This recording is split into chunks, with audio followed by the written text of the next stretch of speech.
គ្រប់ជំរាបសួរពុកម៉ែបងប្អូនទាំងអស់គ្នាបាទស្វាគមន៍មកកាន់ Channel និទានចូលចិត្តសាជាថ្មីម្ដងទៀតសម្រាប់គ្រាតែនេះដែលមានបាននាំយកនៅសាច់រឿងមួយដែលមានចំណងជើងថាវិញ្ញាណឆ្កែជួយចុកដឹងថាសាច់រឿងវិញ្ញាណឆ្កែជួយមានការរន្ធត់ឬព្រួយបែបណាខ្លះសូមគោរពអញ្ជើញពុកម៉ែបងប្អូនតាមដានស្ដាប់ជាមួយ admin ដូចតទៅមាននារីម្នាក់ជាអ្នកធ្វើការនៅហាងមួយកន្លែងនាងមានរាងឬមុខមាត់ស្រស់ស្អាតនាងជាកូនស្រីតែម្នាក់គត់ស្ថិតនៅក្រោមការគ្រប់គ្រងអប់រំរបស់ម្ដាយដែលជាស្រីមេម៉ាយប្តីស្លាប់តាំងពីនាងនៅតូចៗម្ល៉េះនាងក្រមុំរស់នៅជាមួយនឹងម្ដាយតែពីរនាក់ម៉ែនិងកូនយ៉ាងមានក្តីសុខផ្អែកលើប្រាក់ខែរបស់នាងនិងចំណូលបន្តិចបន្តួចតាំងពីដើមមកថ្ងៃមួយម្ដាយរបស់នាងបាននិយាយថានេះអើយនៅផ្ទះយាយយ៉ែមមានមេឆ្កែទើបនឹងកើតកូនដល់ទៅ5ក្បាលយកមួយក្បាលមកចិញ្ចឹមទៅល្អទេកូនម៉ែស្រែកសួរមុនពេលនេះឈានជើងចេញពីផ្ទះទៅធ្វើការតាមចិត្តម៉ែចុះល្អមួយយ៉ាងដែរគ្រាន់បានវាជួយចាំផ្ទះនាងក្រមុំតបហើយក៏ធ្វើដំណើរចេញទៅធ្វើការបាត់ទៅលុះដល់ពេលល្ងាចពេលនាងត្រឡប់មកពីធ្វើការវិញក៏ឃើញកូនឆ្កែតូចគួរឲ្យស្រឡាញ់មួយក្បាលរត់មកទទួលនាងគួរឲ្យស្រឡាញ់ណាស់ម៉ែដាក់ឈ្មោះវាអាលុក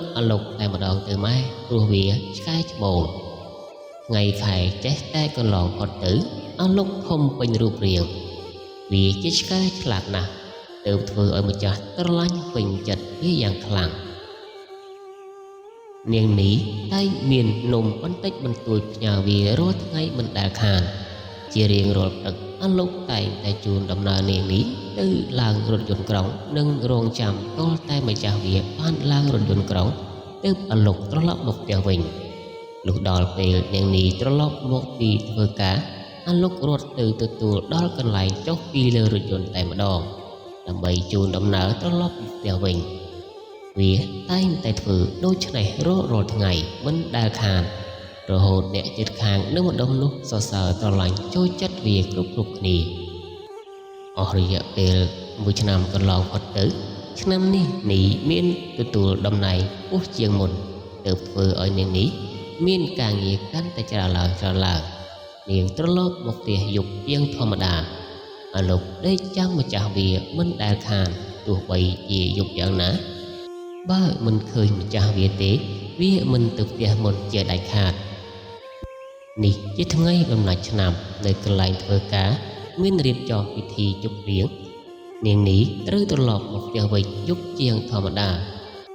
នាងបារម្ភដល់អាលុកដែលនៅរងចាំនាងមិនដឹងថាវាឆ្ងល់យ៉ាងណាទេនឹកអាណិតឆ្កែពេកនាងក៏សុំចៅឲ្យត្រឡប់មកផ្ទះមុនគេនាងចុះពីរថយន្តវិញងាកឆ្វេងងាកស្ដាំសម្លឹងរស់អាលុកបណ្ដើរហៅបណ្ដើរអាលុកអើយឯងនៅឯណាគ្មានឃើញត្រមល់របស់វាឡើយនាងរអ៊ូថាយប់កាន់តែងងឹតស្ងាត់ក៏ស្ងាត់អាលុកក៏វាមិនទទួលទៀតនាងក្រមុំងាកឆ្វេងងាកស្ដាំបណ្ដើរនៅពេលដែលកំពុងធ្វើដំណើរមកផ្ទះក្រែងបានឃើញអាលុកមកទទួលព្រោះនាងកំពុងតែខ្លាចណាស់ភ្លាមនោះនៅក្នុងវាលស្មៅក្រាស់បឹកស្រាប់តែមានរាងកាយបរោះពីរនាក់វែកស្មៅស្ទុះចូលមករកនាងរមុំរួចចាប់ទាញនាងចូលទៅវាលស្មៅនាងបានស្រែកជួយផងនាងនេះស្រែកបានតែប៉ុណ្ណេះក៏ស្ងាត់ទៅវិញព្រោះជនអាក្រក់ពីរនាក់នោះយកដៃមកដោបមាត់របស់នាងជាប់ព្រមទាំងស្រែកគំរាមថាឈប់ស្រែកប្រយ័ត្នកូនកំបិតនេះវាចូលទៅក្នុងបំពង់កណានាងផិតភ័យយ៉ាងខ្លាំងនាងគិតថានាងមិនអាចរស់តទៅទៀតបានទេព្រោះអាពីរនាក់នេះក្រោយពីពួកវាចាប់រំលោភនាងរួចហើយប្រកាសជាសម្លាប់នាងចោលជាទម្លាប់របស់វាមិនខាន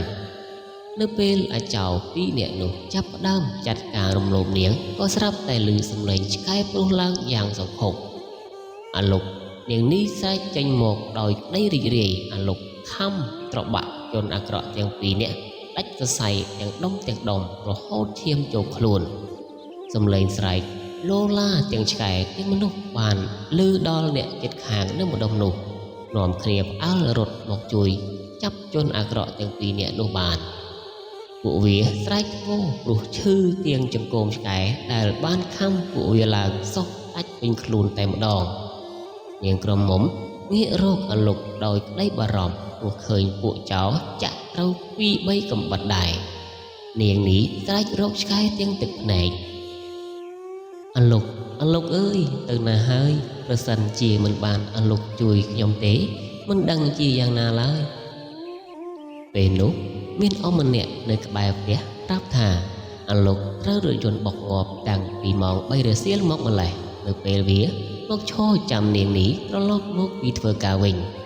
ម្ដាយរបស់នាងបានយកសពរបស់វាទៅទុកឯផ្ទះហើយមិនទាន់យកទៅកប់ទេព្រោះចង់ឲ្យនាងមកវិញឃើញសិននាងក្រមុំក៏ប្រកែកថា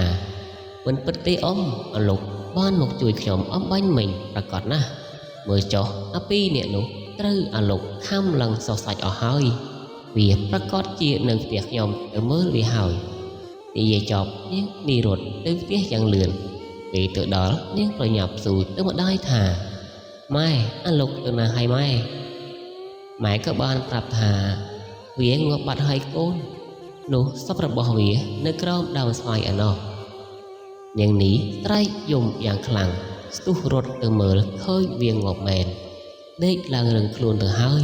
ប៉ុន្តែអ្វីធ្វើឲ្យនាងនេះមានការភ្ញាក់ផ្អើលកាន់តែខ្លាំងថែមទៀតនោះគឺនៅលើខ្លួនរបស់វាមានស្នាមរបួសដោយសារផ្លែកំបិតពួកចោរចាក់មែនដោយដែលនាងនេះបានឃើញនៅពេលវាកំពុងតែជួយនាងមែន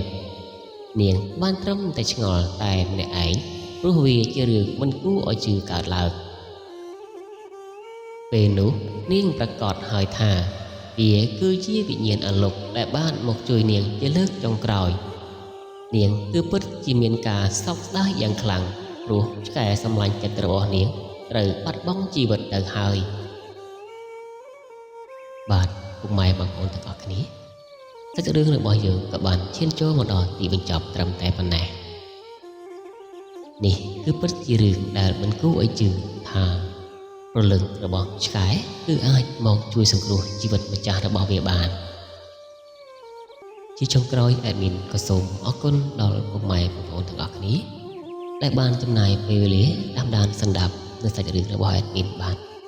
admin ក៏សូមលើកម្រាមដៃ10ជូនពរដល់ពុកម៉ែបងប្អូនទាំងអស់គ្នាឲ្យរកស៊ីមានបានធ្វើដំណើរទៅណាមកណាឲ្យជួបតែសុខសប្បាយភាពគ្រប់ទីកន្លែងទាំងអស់ពីចុងក្រោយសូមកុំភ្លេចជួយចុច Subscribe Channel របស់ admin ម្នាក់មួយផងបាទ admin សូមអរគុណសូមគោរពលា